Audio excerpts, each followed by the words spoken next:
우리가 추수한 것의 의미가 무엇인가? 오늘은 첫날 추수감사절 날로서 모든 추수의 원인은 하나님이라는 것입니다.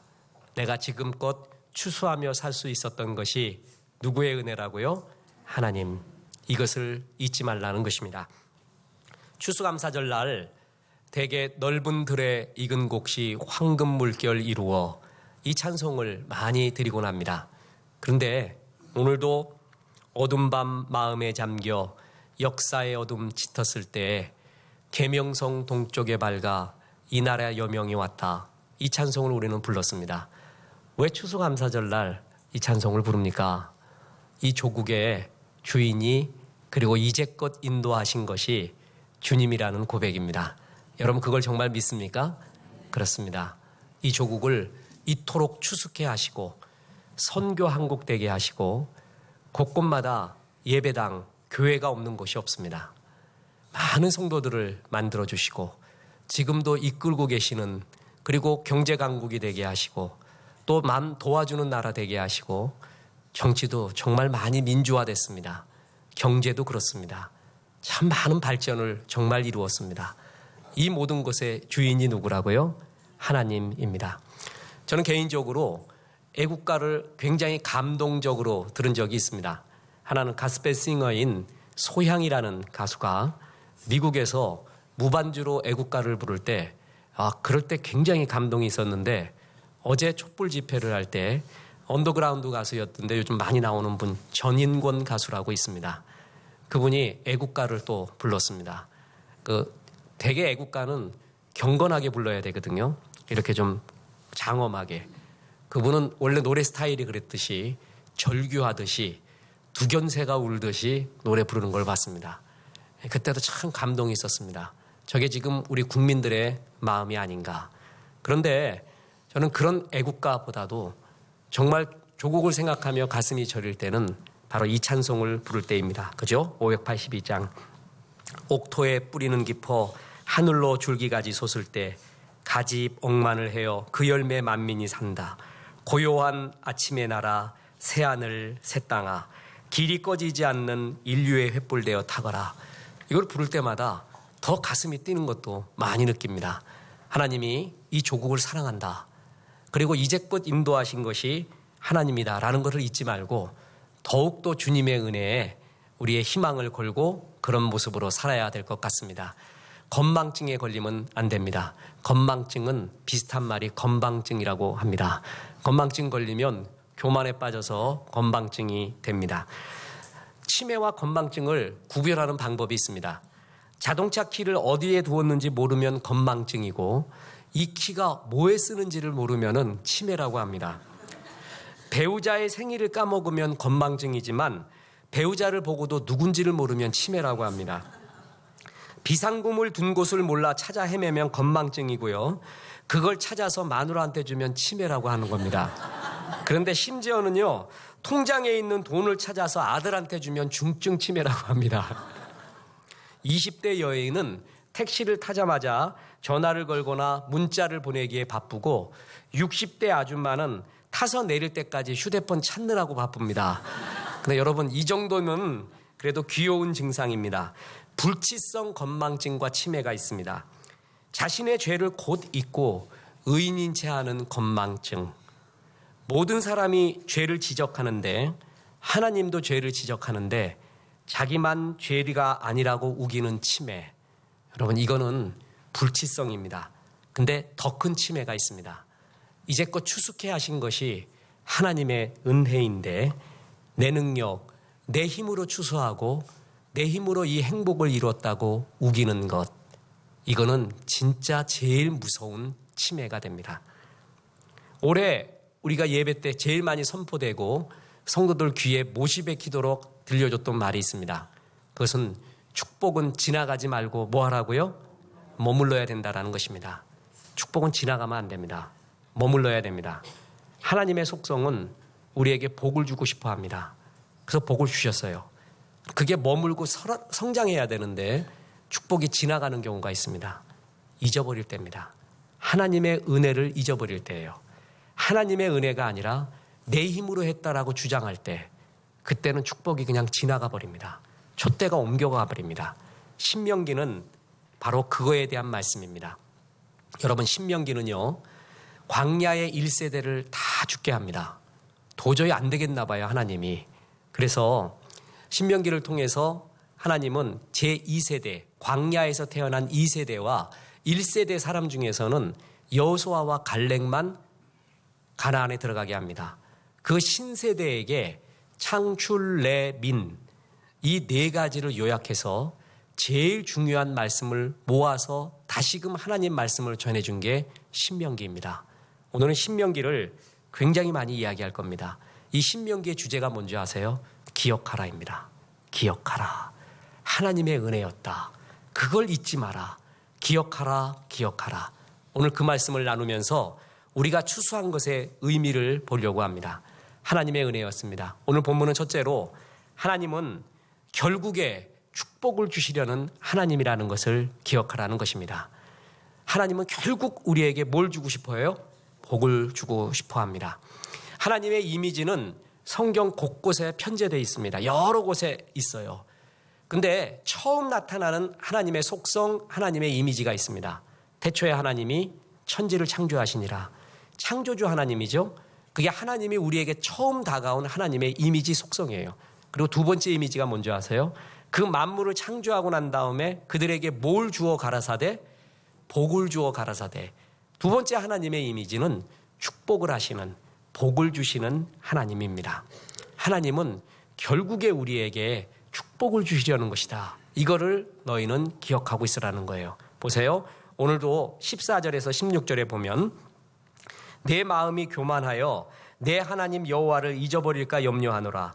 여호와는 너를 애굽 땅 종되었던 집에서 이끌어내시고 너를 인도하여 그 광대하고 위험한 광야 곧 불뱀과 전갈이 있고 물이 없는 간조한 땅을 지나게 하셨으며 또 너를 위하여 단단한 반석에서 물을 내셨으며 내 조상들도 알지 못하던 만나를 광야에서 내게 먹이셨나니. 그 다음에 보세요. 이는 다 너를 낮추시며 시험하사 마침내 내게 복을 주려 하심이었느니라.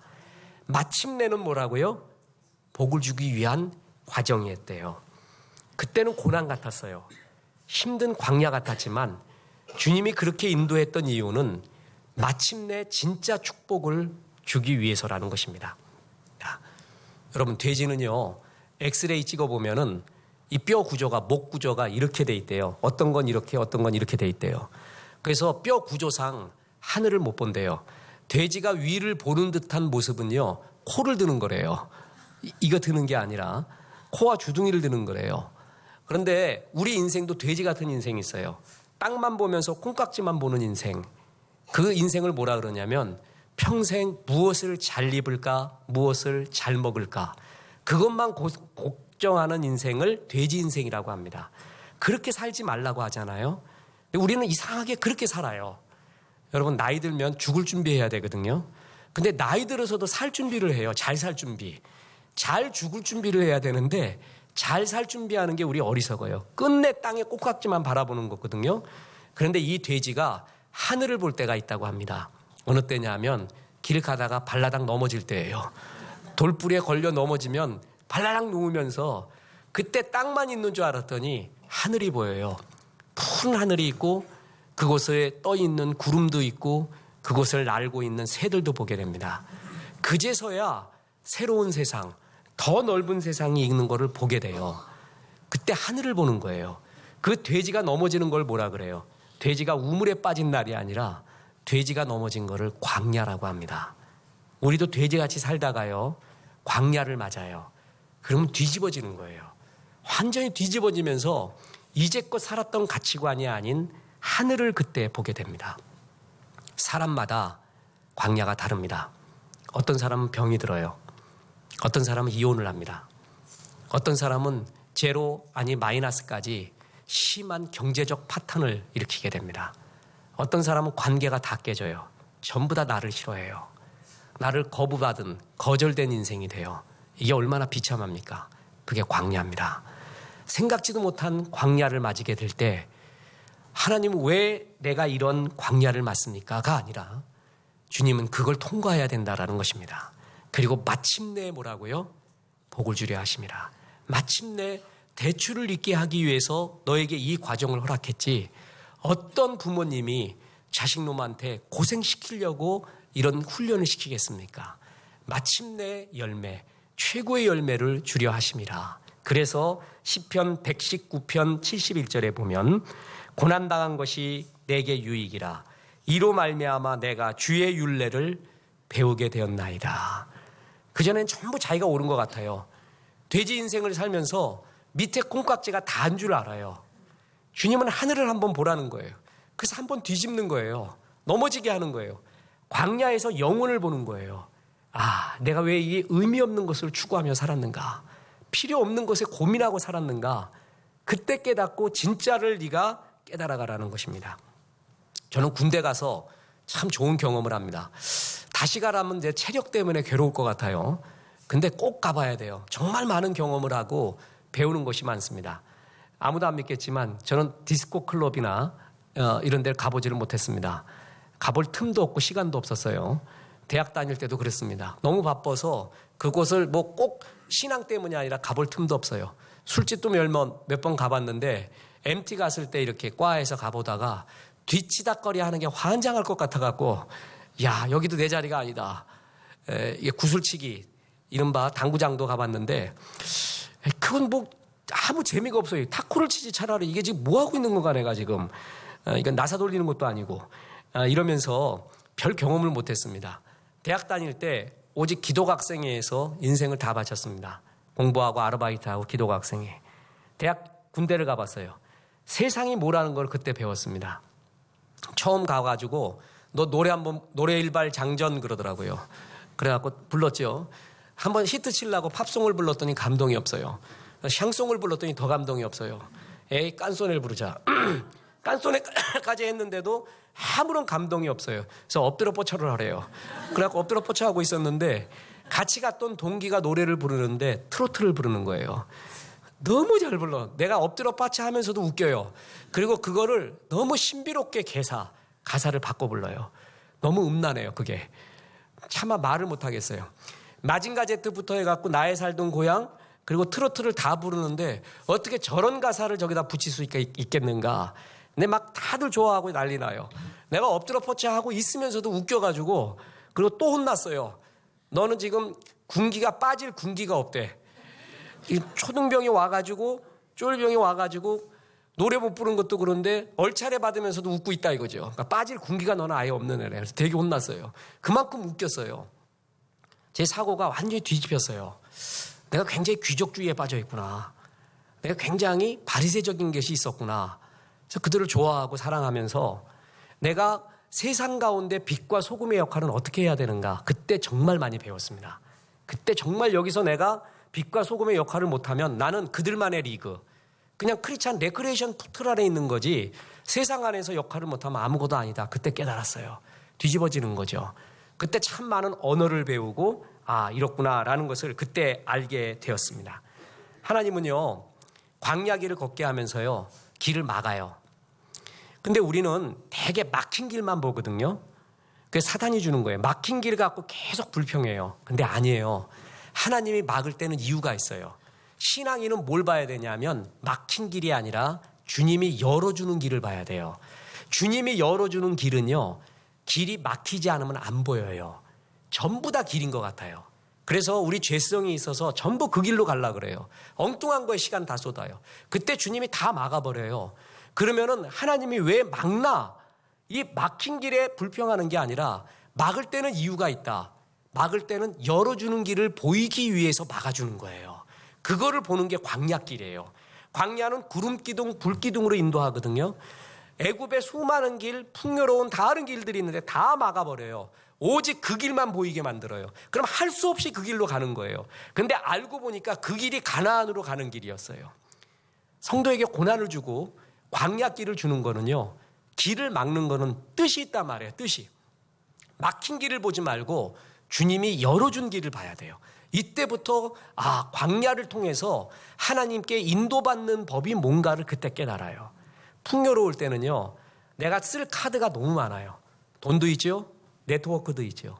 카드도 되게 많아. 공중전화 카드부터 해갖고 뭐 국민카드, 신한카드, 무슨 카드, 현대카드 다 많아요. 그래서 하나님 찾을 틈이 없어요. 광야는 뭔지 아세요? 하나님이 카드 다 막아버려요. 캐시도 다 막아버려요. 오직 주의 말씀밖에 없게 만들어요. 그때 주님이 인도하는 게 뭔다, 어떻게 인도가는가를 그때 배우게 됩니다. 그러면서 이게 영원한 길이구나.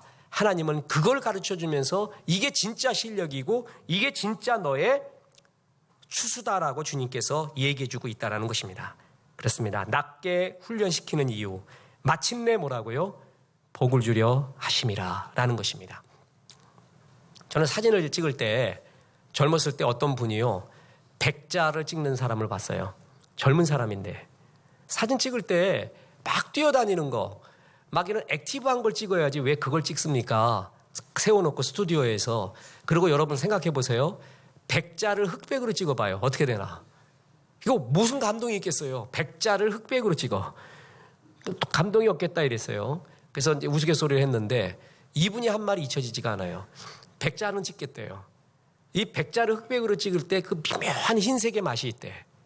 그냥 백이 아니래요. 그것도 좀 감동스러운데 죽어도 못 찍는 게 있대요. 고려청자래요. 고려청자를 찍어서 포토샵으로 아무리 뽀샵을 해도 그 청자 빛깔이 안 난대요. 이거는 통기타 소리처럼 흉내낼 수가 없는 색깔이라는 거예요. 그때 느낀 게 있습니다. 여러분, 그 청자, 흉내낼 수 없는 최고의 추수, 그 청자의 빛깔은 어디서 나오는지 아세요? 뜨거운 불 속에서 나와요. 아주 뜨거운 풀무불 속에서 청자가 구워져요. 진짜 추수, 최고의 것은 광야를 통과할 때입니다. 그제서야 그것이 진짜 추수요 맛이라는 것입니다. 그렇습니다. 하나님은 마침내 너에게 복을 주시려고 우리에게 막힌 길도 광야의 길도 허락합니다. 우리가 추수감사절날 기억해야 되는 것은 그렇구나. 주님의 추수, 주님의 축복을 믿습니다.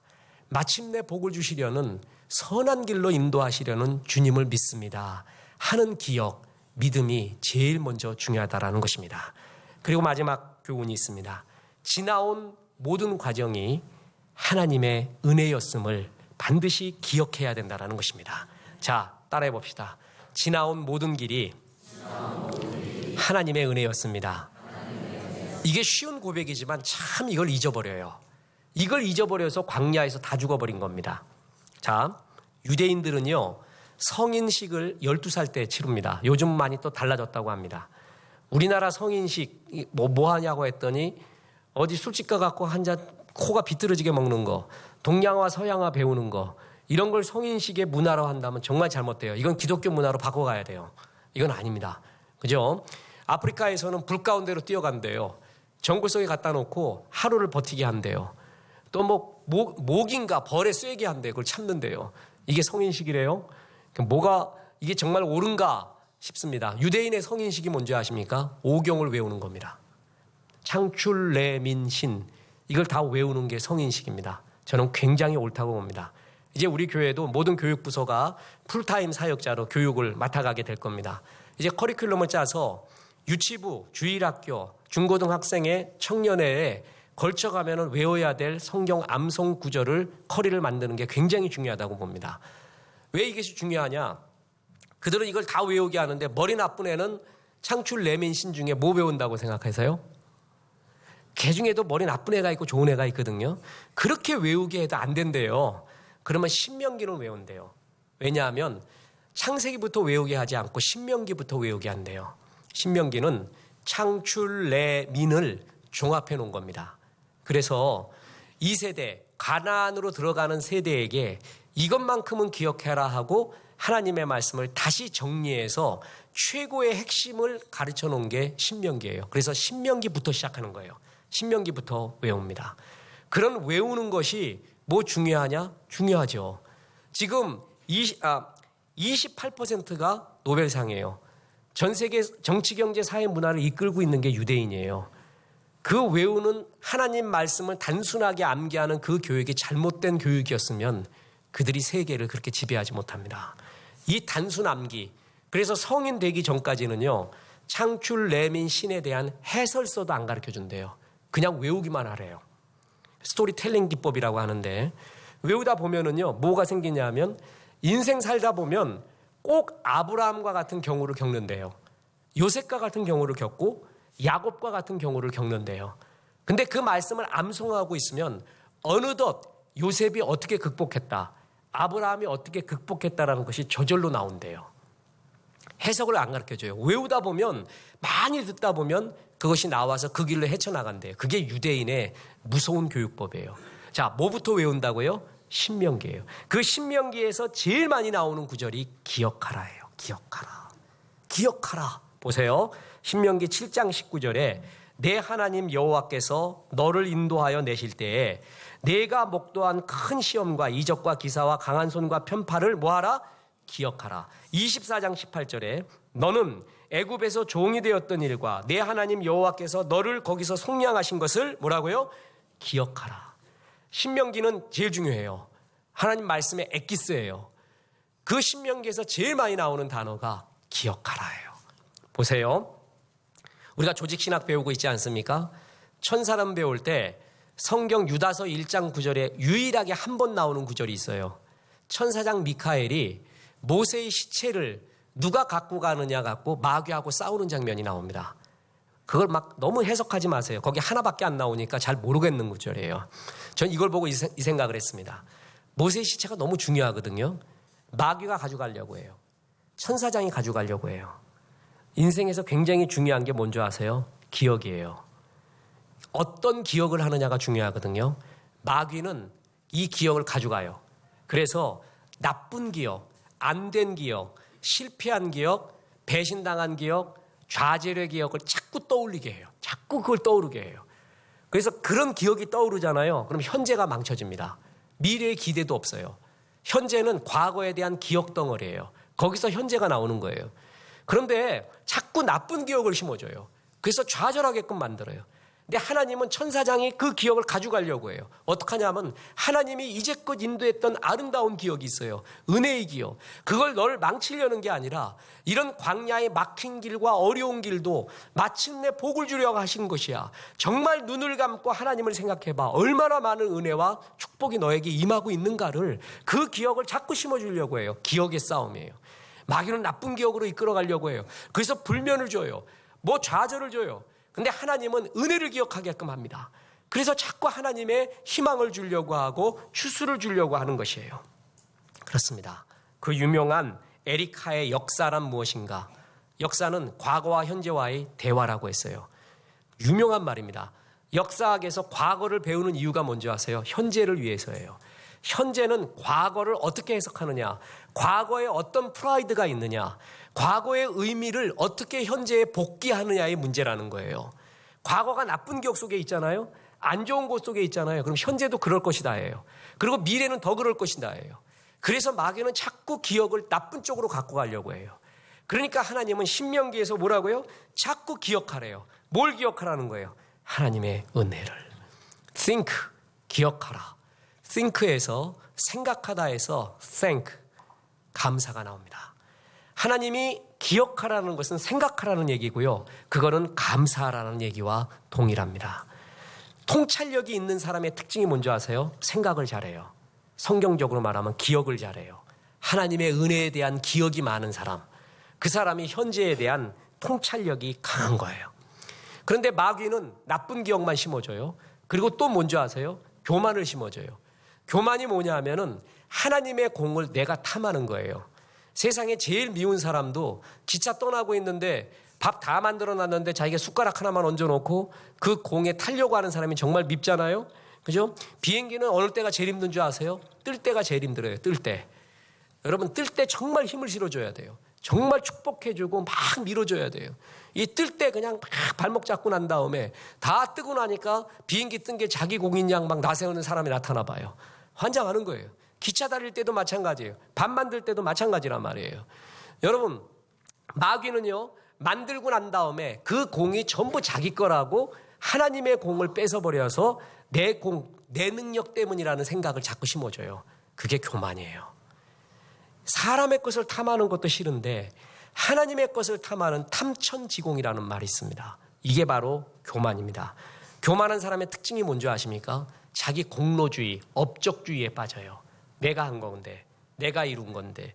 이런 사람은 제일 많이 마귀의 어떤 거에 당하냐면 섭섭주의에 망해요. 귀신이 섭섭함을 줘요. 내가 이 가정을, 교회를, 나라를 내가 이렇게 이루어왔는데 내 공이래요. 나를 안 알아주지 않는다고 항상 섭섭해요. 교만해져요. 분노해요. 이게 공식이에요. 삼위일체예요. 하나님의 공이었다. 정말 그게 있으면 겸손해져요. 그리고 그 사람한테 능력이 나타나요. 광야에서 1세대가 다 죽은 게 뭔지 아십니까? 기억을 못해서예요. 하나님이 강한 손과 편팔로 애굽에서 너를 이끌어냈다 그랬죠. 그런데 뭐만 기억하냐 하면은 먹을 거 없었습니다. 애굽이 더 많았습니다. 또 물도 없습니까? 뭐가 없습니까? 하나님의 은혜는 기억하지 않고 내 불평만 기억하고 있어요. 그래서 아예 하나님은 그냥 1세대를 광야에서 다 죽게 만들어버려요. 그리고 새 시대를 들어가면서부터 너는 기억해라. 기억해라. 하나님 은혜를 기억해라. 전 세대같이 그렇게 광야에서 죽은 세대같이 불평을 기억해서 죽지 말라. 바로 그거예요. 그러면서 8장 12절 13절 계속 말합니다. 내가 먹어서 배부르고 아름다운 집을 짓고 거주하게 되며 또 내 소와 양이 번성하며 내 은금이 증식되며 내 소유가 다 풍부하게 될 때에 내 마음이 교만하여 내 하나님 여호와를 잊어버릴까 염려하노라. 하나님의 은혜였는데 네 공이라고 말하지 마라. 내 능력이라고 말하지 마라. 여러분 그렇게 될 때 하나님이 축복은 지나가게 합니다. 보세요. 호세아 4장 7절이 무섭습니다. 이런 구절이 나옵니다. 그들은 번성할수록 내게 범죄하니 내가 그들의 영화를 변화하여 욕이 되게 하리라.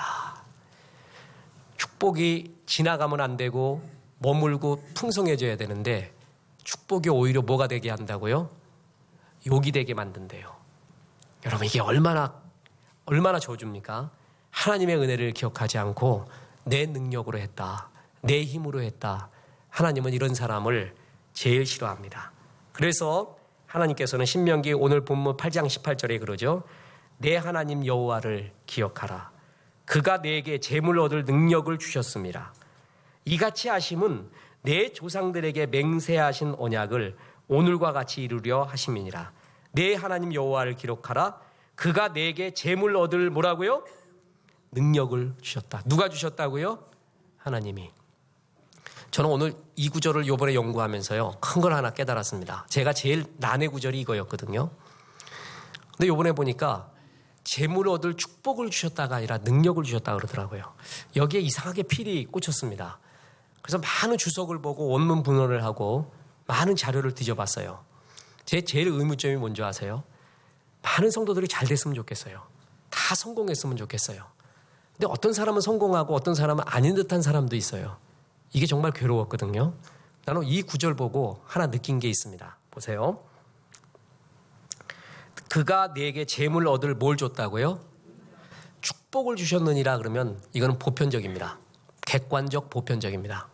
그가 너에게 재물을 얻을 축복 줬다 그러면 모든 사람한테 적용되는 거예요. 근데 능력을 줬대요. 이거는 모든 사람이 아니라 누구누구에게 주님의 절대 주권으로 주신 것을 의미합니다. 능력은 모든 사람한테 주는 게 아니에요. 그 능력, 재물 얻을 능력은 그 사람한테 주는 거예요. 구원의 축복은 모든 사람한테 예수 영접하면 다 주거든요. 그건 보편적이에요. 근데 어떤 능력은 그 사람한테 줘요. 어떤 사람한테는 뭘 줬어요? 재물 얻을 능력을 줬구나. 그 능력을 갖추기 위해서는요. 아까 같이 광야를 통과해야 돼요. 그래야 이겨요. 그걸 다 통과하면서 진짜를 배우게 하거든요. 아, 어떤 사람한테는 재물 얻을 능력을 줬구나. 그럼 그 사람의 능력은 그의 것이 아니라 누구라고요? 하나님이 준 거예요. 그래서 그 능력 통해서 하나님의 그걸 가지고 역사하고 싶은 사람이 있어요.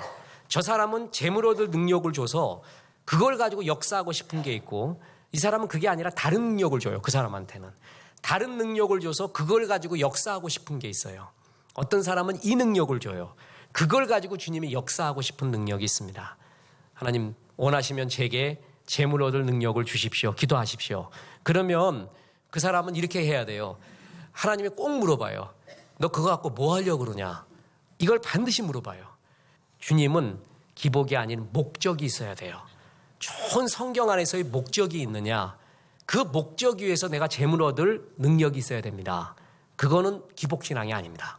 그런 거 없이 무조건 떵떵거리기 위해서 복 주십시오. 그걸 기복신앙이라고 말합니다. 주님이 분명히 어떤 사람한테는 재물 얻을 능력을 주신다고 합니다. 저는 참 많은 사람이 이걸 가졌으면 좋겠습니다. 그래서 풍성해가지고 많은 사람들에게 나눠줬으면 좋겠습니다. 그렇습니다. 이 모든 것도 뭐라고요? 하나님이 주셨다. 농부가 아무리 씨를 뿌려고요, 또 아무리 잡초를 제거하고 밤늦게까지 수고해도 비가 없으면, 햇볕이 없으면 아무것도 아닙니다. 바람이 없으면 아무것도 아닙니다. 13억 중국인의 큰 스승이 있습니다. 지쉔린이라는 사람이에요. 이 사람이 다 지나간다라는 수상록을 적었는데 성공의 비결을 3가지로 말했어요. 자기가 성공한 사람을 많이 봤대요. 역사에도 봤고 현재에도 봤고 세 가지의 여건이 있는데, 하나는 천부적인 소질, 또 하나는 근면, 또 하나는 기회래요. 정말 이건 어김이 없대요. 근데 여러분, 이 3가지 중에 2가지가 하나님이 주신 거 아세요? 천부적 소질, 어떻게 주님이 준 거예요. 기회, 하나님이 준 거예요. 근면, 내 노력이라고 해봅시다. 성공하는 3가지의 공식 중에 2가지가 누가 준 거예요? 하나님이 준 거예요. 아웃라이어의 주제도 그거 아니에요? 말콤 글래드웰의 아웃라이어도 세상에서 아웃스탠딩한 사람이 있대요. 정말 너 줄 딱 섰는데 앞으로 나와, 톡 튀어나온 사람이 있대요. 그 사람은 시대가 만들어준 거지 그 사람 너무 똑똑해서가 아니라는 거예요. 그래서 겸손하라는 거예요. 그게 아웃라이어의 아주 중요한 주제 아니에요? 하나님이 만들어준 거예요. 하나님이 기회를 주시고 역사해 준 거라는 거죠. 그래서 마가복음에 보면은 씨 뿌리는 비유에, 마가복음에만 나오는 비유가 마가복음 4장 27절입니다. 같이 한번 읽어볼까요? 시작. 밤낮 자고 깨고 하는 중에 씨가 나서 자라되 어떻게 그리 되는지를 알지 못하느니라. 그렇습니다. 대개 씨 뿌리는 농부 그러면 얼마나 열심히 씨를 뿌렸느냐, 노력했느냐의 상징이거든요. 근데 마가복음 4장은 그 얘기를 하지 않아요. 농부의 역할이 없어요. 농부는 그냥 아무 일도 안 한 것 같아요. 여기서 방점이 뭐냐면 하나님이에요. 하나님이 자라게 해줬다는 거예요. 농부의 방점을 둔 게 아니에요. 하나님의 축복 없으면 너희들은 아무것도 할 수가 없다. 하나님의 능력을 거두어가고 보호해줬던 보호막을 빼버리고 하나님이 밀어주지 않으면, 열쇠를 주지 않으면 너희는 영원히 일어설 수 없다라고 말하는 거예요. 방점이 하나님한테 있다라는 것입니다. 세상은 2가지의 성공자가 있습니다. 하나는 자기 힘으로 성공한 사람이 있어요. 진짜 대단해요. 그냥 뭐라 그러냐면 어떻게든 달려가 갖고 반드시 이뤄내는 사람들이 있습니다. 내가 시련이 있어도 실패는 없다. 그래가면서 내가 절대 실패는 없다. 그건 시련이다. 그리고 막 99가지 실패를 해도 그거는 실패가 아니래요. 시련일 뿐이래. 그리고 달려가는 사람이 있어요. 이런 성공자가 있고요. 하나님의 힘으로 성공하는 사람이 있습니다. 인정합니다. 근데 사람의 힘, 내 힘으로 성공한 사람의 특징이 뭔지 아십니까? 항상 불안합니다. 근심이 있습니다. 고독과 허물을 이기지 못합니다. 하나님의 힘으로 성공한 사람은 어떤 줄 아세요? 평강이 있어요. 영생이 있어요. 영원이 있어요. 그래서 잠언 10장 22절에 이렇게 말합니다. 여호와께서 주시는 복은 사람을 부하게 하고 근심을 겸하여 주지 아니하시느니라. 이게 굉장히 중요해요. 하나님이 주시는 복으로 성공한 사람은요, 그 마음에 평강이 있다는 거예요. 근데 내 힘으로 성공할 수 있어요. 세상에서 근면하면서요. 그 사람은 근심이 항상 있어요. 불안함이 있어요. 이게 아닌데라는 생각이 있어요. 세상 성공자예요. 그러나 하나님의 성공자는 평강이 있어요. 영생이 있고 생명이 있다는 것입니다. 말씀을 맺겠습니다. 추수감사절에 지나온 모든 삶이 하나님의 은혜였다. 이 추수는 하나님의 은혜였다는 것을 반드시 기억하십시오. 막혔던 일도 우리 주님이 마침내 축복하시는 길을 만들어가는 과정이었구나. 이거를 믿으라는 것입니다. 그래서 뭐예요? 하나님을 덜 가까이 이런 말을 들어요. 저는 오늘 신명기 아닙니까? 신명기 34장 10절을 묵상하다가 큰 진리 하나를 깨달았습니다. 보세요. 신명기 34장 10절에 이후에는 이스라엘의 모세와 같은 선지자가 일어나지 못하였나니 모세는 여호와께서 대면하여 아시던 자요. 모세처럼 외로운 지도자는 없었습니다. 저는 성경에서요, 제일 외로운 지도자는 모세라고 봅니다.